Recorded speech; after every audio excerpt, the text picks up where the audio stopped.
তবে বিড়ি সিগারেটের বিরুদ্ধে আমার কোনো ওয়াজ নাই ভাই। অনেকে বলে হুজুর আপনাদের অত্যাচারে না খেয়ে মারা যাওয়া লাগবে। ডায়াবেটিক্সের ভয়ে পোড়াবাড়ি চমচম খাই না, প্রেশারের ভয়ে গরুর গোস্ত খাই না, খাওয়ার ভিতরে একটা জিনিস খালি 3 সন্ধ্যায় খাই, বিড়ি আর সিগারেট। তা নিষেধ করবেন না ভাই। সব বক্তাই এক লাইন, আমার আবার আরেক লাইন। আমি বিড়ি সিগারেটের পক্ষে আছে, আপনারা খাবেন, কোনো বাধা নেই। قل لو كان البحر مدادا لكلمات ربي لنفد البحر قبل أن تنفد كلمات ربي ولو جئنا بمثله مددا। আল্লাহর কোরআন শেষ হলে কি বলতে হয় ভাই?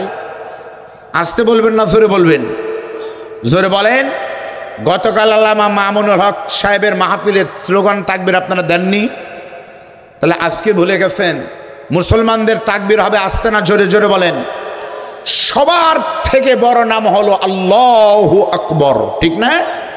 সেই স্লোগান যদি আমরা বুক থেকে কলিজা থেকে দেই, আপনাদের আপত্তি নাই তো? প্রথমে স্লোগান দিবেন যাদের বাড়ি এই ডুবাইল, তারা ডুব দিয়ে কোরআনের ভিতরে একটা স্লোগান দিবেন। এই স্লোগান যেন আল্লাহু আকবার শোনা দেয় কমপক্ষে পোড়াবাড়ি থেকে। পারবেন না? ডুবাইলের লোক যারা, তারা দেন তো লিল্লাহে তাকবীর, ফেল। এবার পুবাইলের বাহিরের লোক দেন তো ভাই লিল্লাহে তাকবীর। ঠিক আছে? এই মুহূর্তে মনে করবেন না আপনারা 2-4 হাজার লোকের মাঝে আমি কথা বলছি। বাংলাদেশের উল্লেখযোগ্য মিডিয়া, কারো লাগে না আমার ঠিকানা টিভির পেজ থেকে, আরো বড় বড় চ্যানেল থেকে লাইভ চলছে।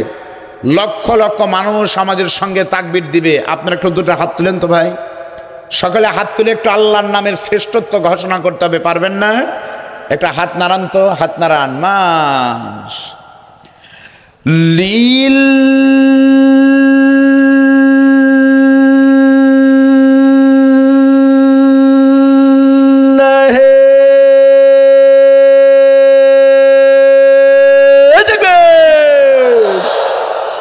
নারায়ে তাকবীর। আল কোরআনের আলো সংসদে জালো, তোমার নেতা আমার নেতা, কোরআন ছাড়া অন্য কিছু লিল্লাহে।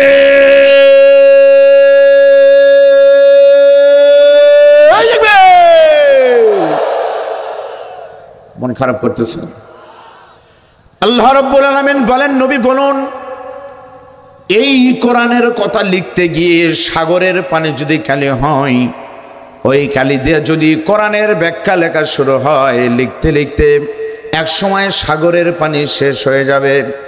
অনুরূপ আরেকটি সাগরের পানি এনে যদি কালি বানানো হয়, সেই কালিও শেষ হয়ে যাবে। তবুও কিয়ামত পর্যন্ত আল্লাহর কোরআনের কথা, রবের কথা কখনোই শেষ হবে না। বলেন সুবহানাল্লাহ। এটা শেষ হয় না ভাই।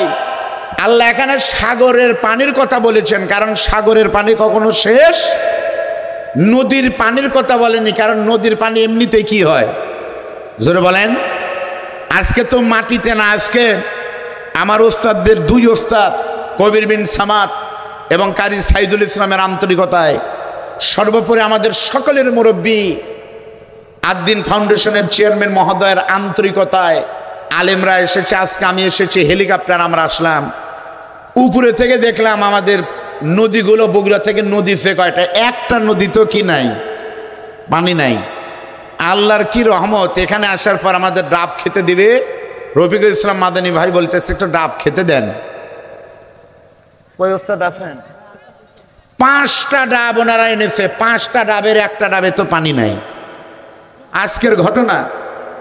তখন আমরা আশ্চর্য হলাম, ভারতের আগ্রাসনে খালি নদী নয়, বাংলাদেশের ডাবে তো পানি ছিল না। ধরে বলেন কথা ঠিক না ঠিক? আমরা সেই মহাগ্রন্থ কোরআন থেকে কথা বলবো। প্রিয় ভাইয়ের, আমি আপনাদের সামনে পবিত্র কোরআনুল কারীমের গুরুত্বপূর্ণ একটি সূরার নাম হলো সূরা বনি ইসরাইল। ইসরাইলের বংশধর, এটাকে সূরা ইসরা বলা হয়। এটি পবিত্র কোরআনুল কারীমের গুরুত্বপূর্ণ একটি সূরা। আল্লাহ নবীর প্রথম জিন্দেগিতে প্রথম ইনিংসে অবতীর্ণ হওয়ার কারণে ভৌগোলিক নাম হলো মাক্কি সূরা। এই সূরাটা মনে রাখার উপায় হলো এর আয়াত সংখ্যা 111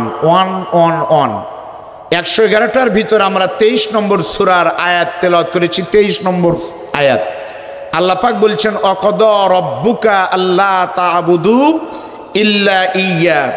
আল্লাহ তাআলা বলেন তোমাদের রবের পক্ষ থেকে রায় হলো সমস্ত ইবাদত বন্দেগী দাসত্ব গোলামি করতে হবে তোমাদের রবের। সুবহানাল্লাহ বলেন।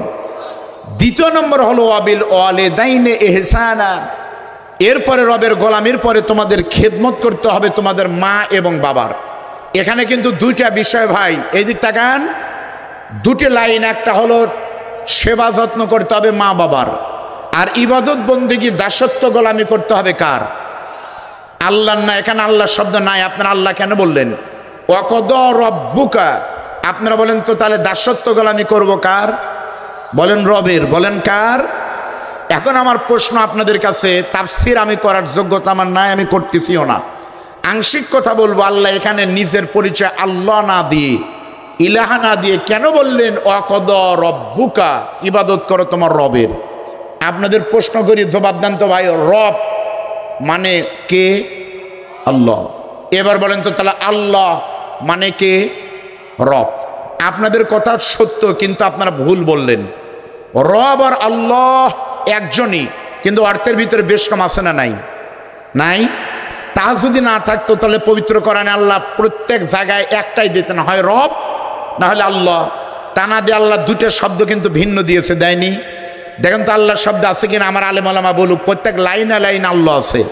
আউযু বিল্লাহ, বিসমিল্লাহ, আলহামদুলিল্লাহ, প্রত্যেক লাইন আল্লাহ শব্দ রয়েছে। এবার বলেন তো ভাই রব শব্দ কি নাই? দেখেন আলহামদুলিল্লাহি রব্বিল রব। ওয়াকদা রব্বুকা, এখানেও রব। রব্বির হামহুমা, এখানেও রব। এই যে নামাজ পড়লাম ইমাম সাহেবের পিছনে, সুবহানা রব্বিয়াল আযীম, এখানেও রব। সেজদায় গিয়ে সুবহানা রব্বিয়াল আ'লা, এখানেও রব। তাহলে একই যদি হবে তাহলে আল্লাহ দুইটা শব্দ কেন দিল? এখান থেকে বোঝা যায় যে একজনই, কিন্তু অর্থের ভিতরে বেশ কম আছে না নাই? ধরে বলেন। যেমন আমি পার্থক্য আপনাদের বুঝাই দেই। এই মুহূর্তে আমার পরিচয় হলো, আজকের মাহফিলের সিরিয়াল যদি হিসাব করেন তাহলে আমার নম্বর কত? 2ও না, কিন্তু 3। আমি টাঙ্গাইলে কোনোদিন 3 না 2 হয়ে আসছি কিনা আল্লাহই ভালো জানে, কিন্তু আজকে এসেছি মহাসাগরের ভিতরে। আলহামদুলিল্লাহ বলেন। আমার বন্ধুগণ, রব আর আল্লাহ কাকে বলে খেয়াল করেন। রব যিনি, তিনি কিন্তু আমার আল্লাহ। পার্থক্য এরকম, অর্থের ভিন্নতা রয়েছে। এই মুহূর্তে আমি আব্দুল বারী রশিদির পরিচয় হলো আজকের এই বিশাল মাহফিলের আমি তৃতীয় আলোচক। আজকের পরিচয় কিন্তু আমার নাম হলো তৃতীয় বক্তা। বলেন কত বক্তা?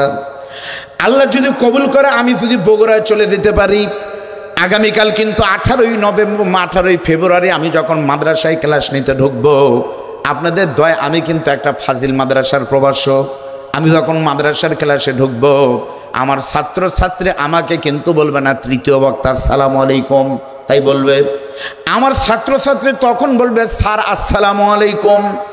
আবার আগামীকাল মাহফিল আমার যেখানে রয়েছে বগুড়াতে, যখন আমি মাহফিলে যাব, আমার নাম কিন্তু তৃতীয় বক্তা হবে না, ঘোষণা দেবে এখন প্রধান বক্তা ওয়াজ করবে। তাহলে আগামীকাল কিন্তু আমার নাম বক্তা হবে 1 নম্বর। এমন করতে করতে যখন জুমার নামাজ পড়াতে যাব, আমার মসজিদের সভাপতি আমার সাথে মুসাফা করে বলবে খতিব সাহেব আপনি কেমন আছেন। আমার নাম কিন্তু আবার পরিবর্তন হয়, খতিব হয়ে গেল। ওই রকম আমার আল্লাহর 99টা নাম আছে বন্ধু। এর ভিতরে আমার আল্লাহ কখনো রহমান, আবার কখনো রহিম। সব থেকে গুরুত্বপূর্ণ নাম হলো যিনি আমাকে আদর করে যত্ন করে সৃষ্টি করেছেন, যিনি আমাকে রূহ দিয়েছেন, জান্নাতের জন্য আমাকে একটা বিধান সংবিধান কোরআন দিয়েছেন, আমার জন্ম থেকে মৃত্যু পর্যন্ত যিনি আমার লালন পালনের দায়িত্ব নিয়েছেন, তিনি আমাদের রব। আমি শুধু বলবো রব কাকে বলে। আপনারা উত্তর ভুল বলছেন। এক লোক জিজ্ঞেস করছে ভাই ডুবাইল কোন জায়গায়? ডুবাইল হলো পোড়াবাড়ির কাছে। পোড়াবাড়ি তো পোড়াপাড়া, পোড়াবাড়ি চিনে না? বলতেছে ভাই ডুবাইল কোন জায়গায়? পোড়াবাড়ির কাছে। তাহলে পোড়াবাড়ি কোন জায়গায়? ডুবাইলের কাছে। দুটাই কোন জায়গায়? পাশাপাশি। তাহলে দুটোই উত্তর ভুল। আপনার বলেন রব মানে আল্লাহ, আল্লাহ মানে রব নয়।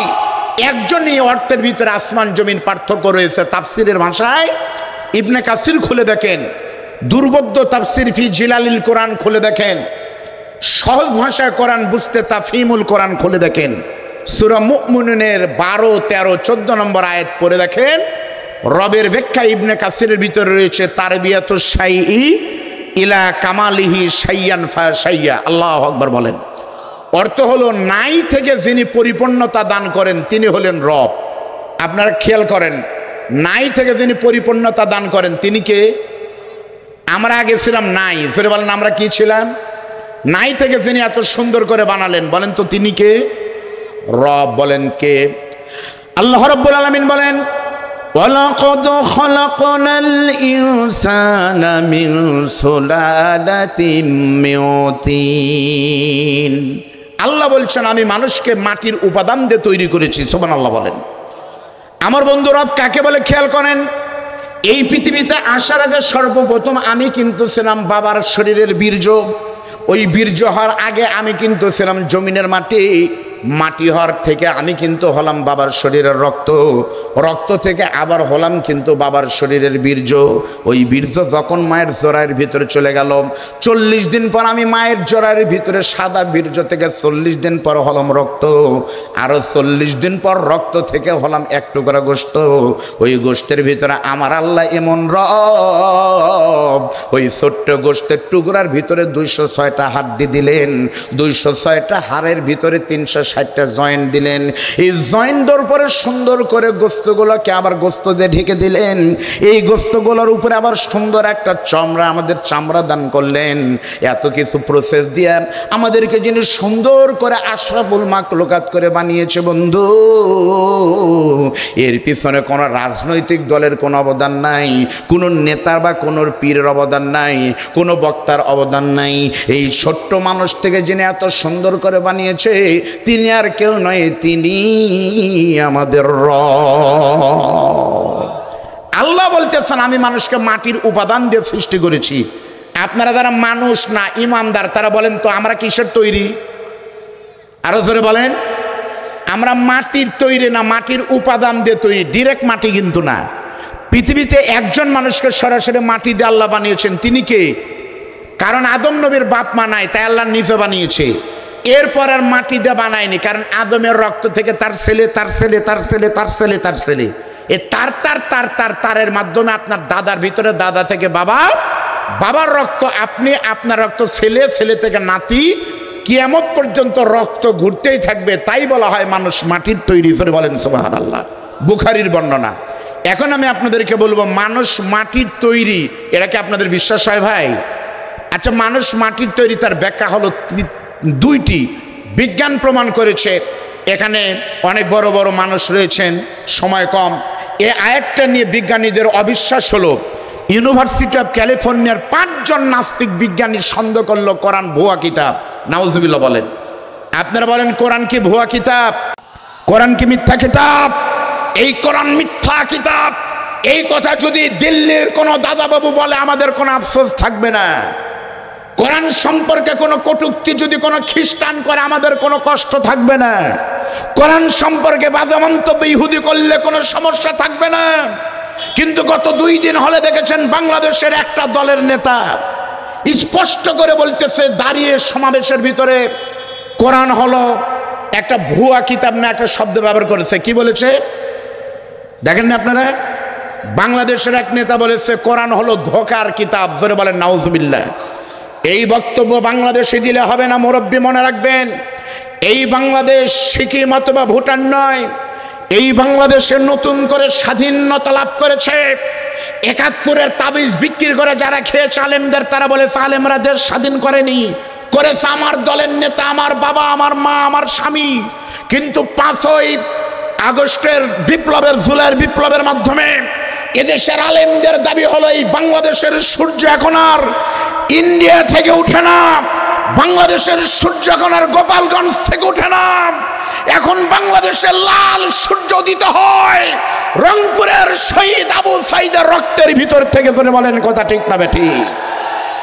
কোরআন সম্পর্কে মন্তব্য কোন নেতা যদি করে, সে বিএনপি হোক আওয়ামী লীগ হোক, জাতীয় পার্টি হোক, যে নেতাই হোক, আল কোরআন সম্পর্কে বাজে মন্তব্য যদি আর কেউ করতে যায়, আর এই মন্তব্য বন্ধ করার জন্য যদি ডাক আসে, মাথার পাগড়ি মাথায় বেঁধে বক্তিয়ারের ঘোড়ায় চড়ে মীর মুগ্ধ পানি লাগবে, পানি বলে রক্ত দিয়ে যদি বাংলাদেশ স্বাধীনতা করে, ফ্যাসিস্ট মুক্ত করে বাংলাদেশ আলেমদের তুলে যেতে চায়, ওই মীর আবু সাইদার মুগ্ধের আমানত রক্ষা করার জন্য যদি রক্তের প্রয়োজন হয়, ও নাস্তিক বাংলাদেশের আলেমরা আর বসে থাকবে না, আবার শাপলা চত্বরে জড়ো হবে।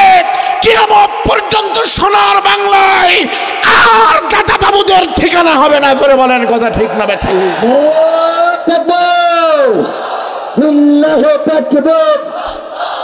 আল কোরআনের আলো, আল হাদিসের আলো, রক্তের বন্যায় নারায়ে তাকবীর।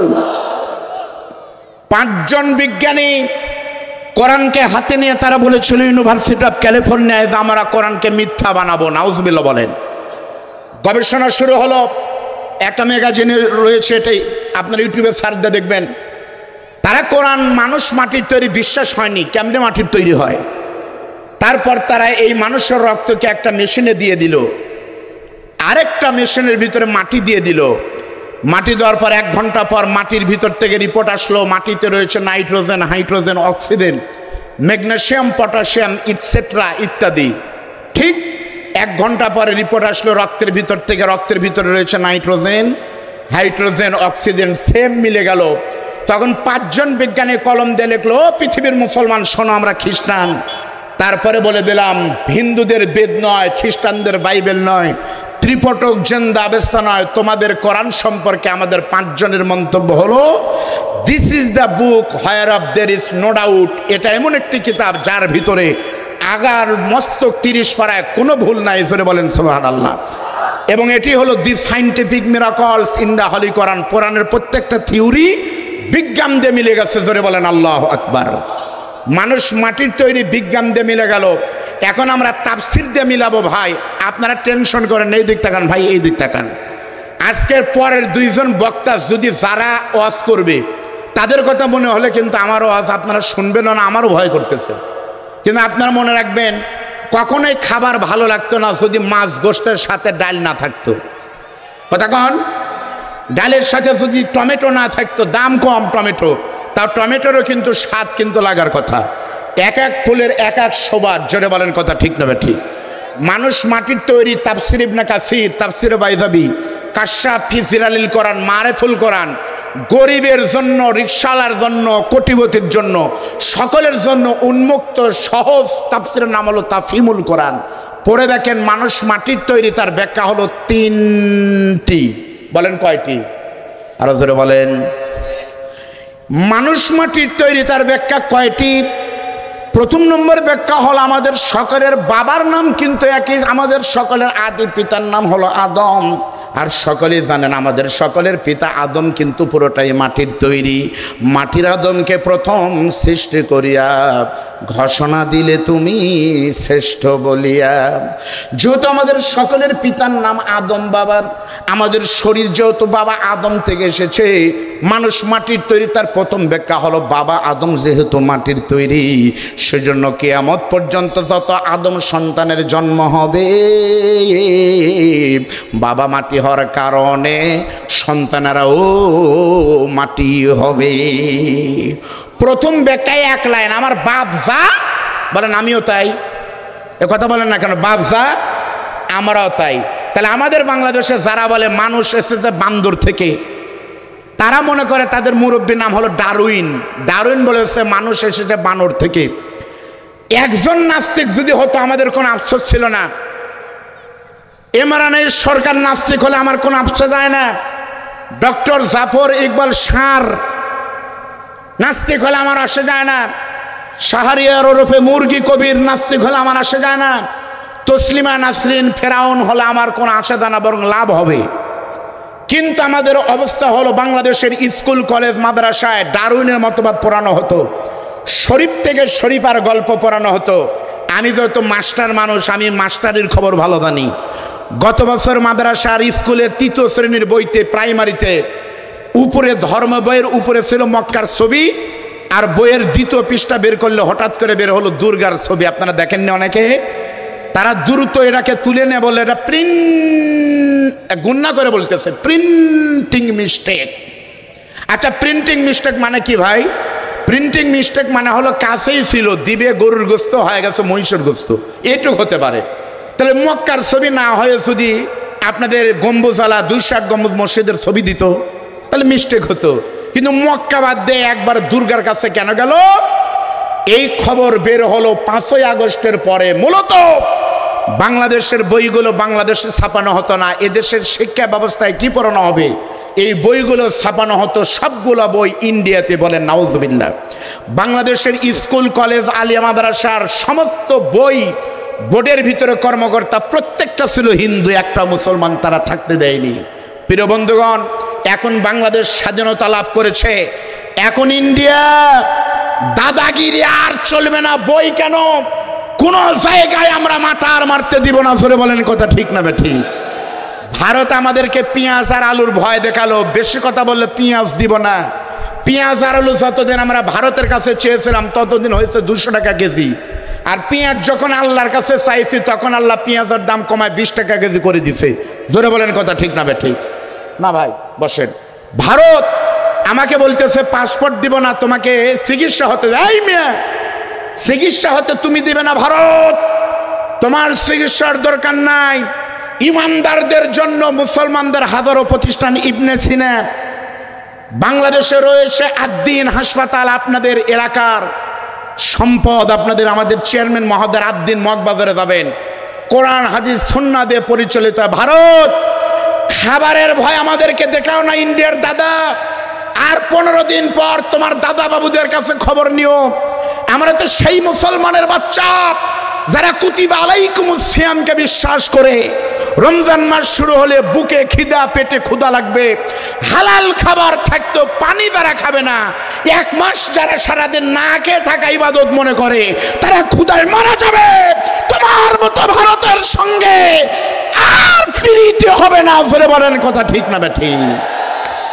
কি সাহস, কি দাবি! ওই যে একটা হকার আছে না, মলম বিক্রেতা, কবির বিন সামাদ ভাইয়ের কণ্ঠ শুনলে আরো বেশি বুঝতে পারবেন।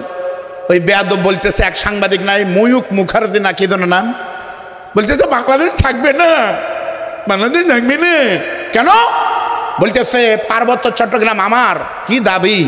পার্বত্য চট্টগ্রাম ওনার, টেকনাফ ওনার, সেন্ট মার্টিন ওনার। আমি এটা শুনলাম মুফতি আমির হামজা ভাই বলল বগুড়ায় যে 4টা জেলা আমাদের পার্বত্য চট্টগ্রাম এবং কক্সবাজারের মূল অংশ নাকি ওদের। না না, আগে চোখ বরাবর করেন, আগে শোনেন। আচ্ছা, ওদের দাবি কেন বললো? ওদের দাবি কিন্তু আসলে ওরা কিন্তু অনৈতিক দাবি করেনি, আপনার কাছ থেকে পাবে, দিবেন না কে? ওরা কিন্তু 5 তারিখের আগে কিন্তু দাবি করেনি। 5 তারিখে যখন হেলিকপ্টার পৌঁছে গেছে তারপর বলতেছে তাহলে 64-র ভিতরে 4টা আমাদের দিতে হবে। এটা আমাদের বগুড়াতেও দেয়। যাদের মেয়ের বিয়ে অবৈধভাবে হয় তাদের বাবার জমি বিক্রি করে কিন্তু মোটরসাইকেল দেওয়ার রেওয়াজ বগুড়ায় আছে।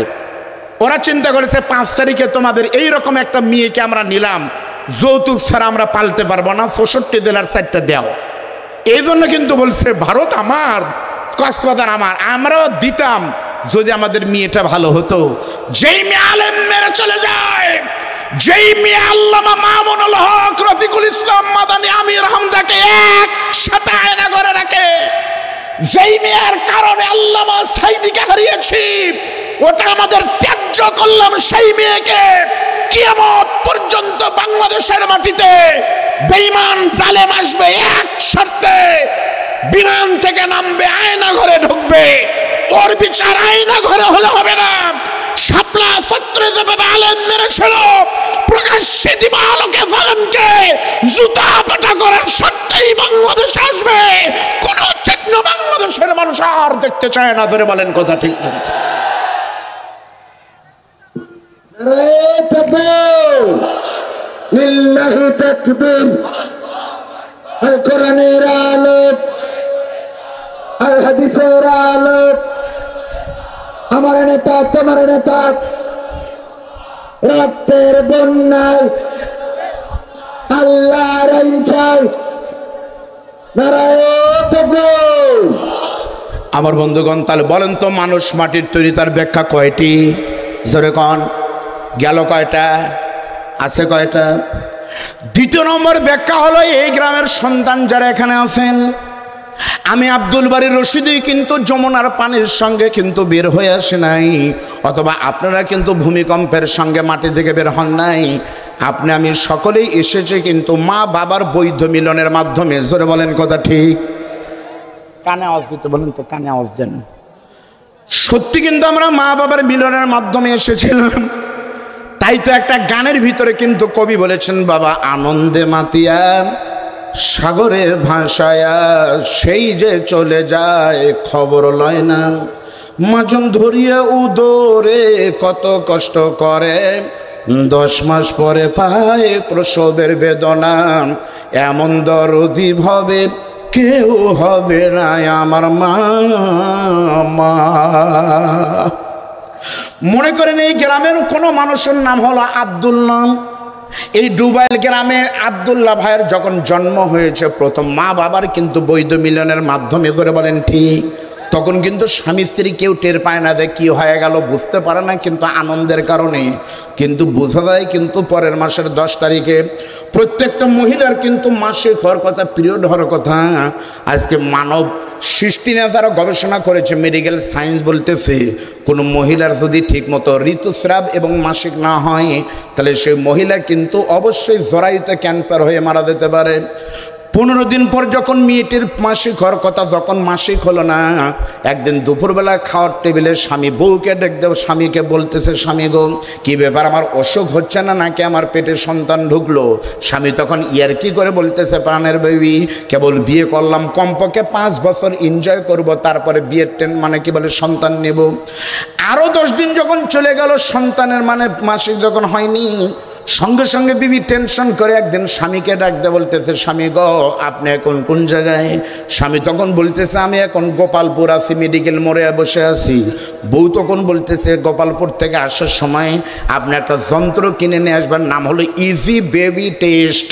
বাড়িতেই পরীক্ষা করা যায় সন্তান আছে কিনা। আপনি তখন গোপালপুর থেকে একটা যন্ত্র কিনে নিয়ে আসলেন, বউকে বললেন, তুমি শিওর হও, দেখো তো সন্তান আছে কিনা। তবে আমার বিশ্বাস এমন কিছু ঘটেনি। স্বামী তখন রাতের বেলায় যখন ঘুমালো, বিবিও ঘুমিয়েছে, ফজরের নামাজের আজান যখন হয়ে গেছে বন্ধু, বিবি ঘুম থেকে ওঠে, আস্তে করে সকালবেলার প্রথম পেশাব একটা মগের ভিতরে নিয়ে ইজি বেবি টেস্টটা টান দিয়ে ছিঁড়ে দিয়ে ওই কাঠিটা থার্মোমিটারের মতো যন্ত্র যখন পেশাবের ভিতর ঢুকিয়ে দিয়েছে। নিয়ম হলো পেটে যদি সন্তান থাকে তাহলে 1 মিনিট পর কিন্তু ওই কাঠির ভিতরে একটা লাল কিন্তু সিগন্যাল বা চিহ্ন দেখা যাবে। বিবি 1 মিনিট পর যখন কাঠিটা তুলেছে, সঙ্গে সঙ্গে দেখতেছে হ্যাঁ লাল সিগন্যাল দেখা যাচ্ছে। সঙ্গে সঙ্গে বিবি হাউমাউ করে কাঁদতে কাঁদতে ওই কাঠিখানে এক দৌড়ে নিয়ে গিয়ে স্বামীকে পিছন থেকে জড়ায় ধরে বলে, স্বামী গো এই কাঠি সাক্ষী দিচ্ছে আমার পেটে কিন্তু এখন সন্তান, আপনার অনাগত সন্তান অবস্থান করতেছে। আল্লাহ যদি কবুল করে এখন থেকে 10 মাস পরে আমি মা হব, আর আপনি কিন্তু হবেন এই সন্তানের পিতা। তাহলে কি ওয়াজ বুঝতে পারলেন? এরা কিন্তু তাফসিরে আছে, আমার বানানো কথা না। সূরা মুমিনুন পড়েন, এখান থেকে শিখলাম আমরা এটাই তাফসির।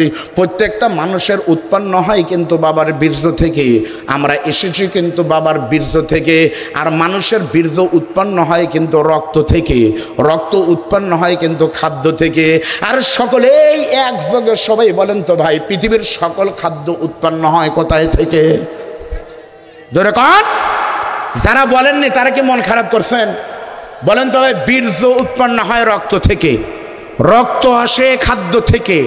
সবাই জোরে বলেন, খাদ্য হয় সব খাবার। আমি ওয়াজটা করছিলাম নীলফামারী জল ঢাকার গোলমুন্ডা বাজারে। আমি যখন বললাম সব খাবার হয় মাটি থেকে, এক মুরব্বী লাভ দুটা বলতেছে সব হলে হতে পারে, তবে বিড়ি সিগারেট মাটি ছাড়াই হয়। বিড়ি সিগারেট মাটি ছাড়া হয়। আপনারা এই বঙ্গের লোক বুঝতে পারবেন না বিড়ি সিগারেট কোথায় থেকে হয়। একবার কবির বিন সামাদ ভাইয়ের দাওয়াত করার জন্য বা আমির হামজার দাওয়াত করার জন্য কুষ্টিয়া যাবেন, দেখবেন তামাক কাকে বলে, কত প্রকার কি কি।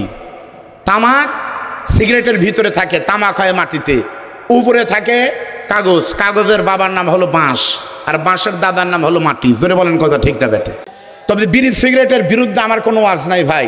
অনেকে বলে হুজুর আপনাদের অত্যাচারে না খেয়ে মারা দেওয়া লাগবে। ডায়াবেটিক্সের ভয়ে পোড়াবাড়ি চমচম খাই না, প্রেশারের ভয়ে গরুর গোস্ত খাই না, খাওয়ার ভিতরে একটা জিনিস খালি 3 সন্ধ্যায় খাই, বিড়ি আর সিগারেট। তা নিষেধ করবেন না ভাই। সব বক্তাই এক লাইন, আমার আবার আরেক লাইন। আমি বিড়ি সিগারেটের পক্ষে আছে, আপনারা খাবেন, কোনো বাধা নেই।